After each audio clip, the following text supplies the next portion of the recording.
நாம இந்த வீடியோல பார்க்கப் போற கதையின் நெறி என்னன்னா, வாழ்க்கையில் நடக்கும் நிகழ்வுகளை நம்மால் கணிக்க முடியாது.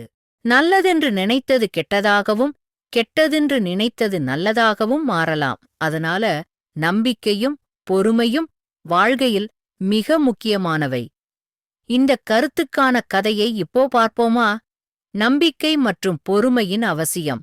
ஒரு பழமையான கிராமத்துல ரமேஷ் என்ற ஒரு விவசாயி இருந்தாரு. அவர் ரொம்ப உழைப்பாளியாவும் நேர்மையானவும் இருந்தாரு. அவனுக்கு ஒரு அழகான வெள்ளை குதிரை இருந்தது. அந்த குதிரைய குழந்தை போல பாதுகாத்து வளர்த்துட்டு வந்தான். ஒரு நாள் இரவு மழை பெஞ்சு குதிரை கம்பில் இருந்து விடுபட்டு காட்டுக்குள்ள போயிட்டு. அப்போ கிராம மக்கள் எல்லாரும் வந்து, உன் துரதிர்ஷ்டம், உன் குதிரை உன்னை விட்டு போயிட்டுன்னு சொன்னாங்க. ஆனால் ரமேஷ் அமைதியாக, இது நல்லதா கெட்டதா அப்படின்னு நாம முடிவு பண்ண முடியாது அப்படின்னு பொறுமையா பதில் சொன்னாரு. ஒரு வாரத்துக்கு அப்புறம் அவன் குதிரை கிராமத்துக்கு திரும்பி வந்தது. அது மட்டும் இல்லாம கூடவே 6 காட்டு குதிரைகளையும் அழைத்துக் கொண்டு வந்தது.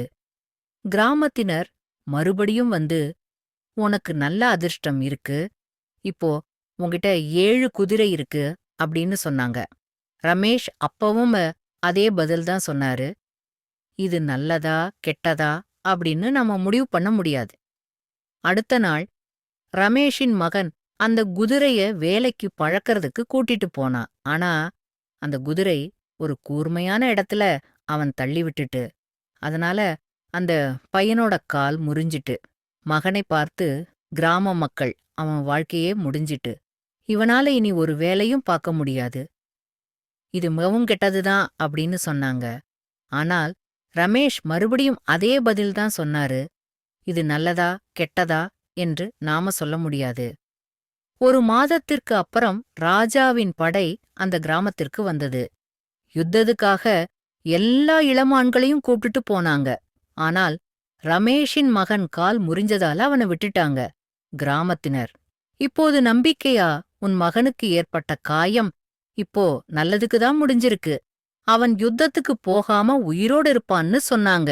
ரமேஷ் இப்பவும் அமைதியா சொன்னான், வாழ்க்கையில நடக்கதெல்லாம் பொறுமையா ஏத்துக்கணும். எது நல்லது எது கெட்டதுன்னு நம் பார்வைதான் தீர்மானிக்கும். நம்பிக்கையோடு இரு வாழ்க்கை நன்றாக இருக்கும். Okay, bye. அடுத்த வீடியோல பார்க்கலாம்.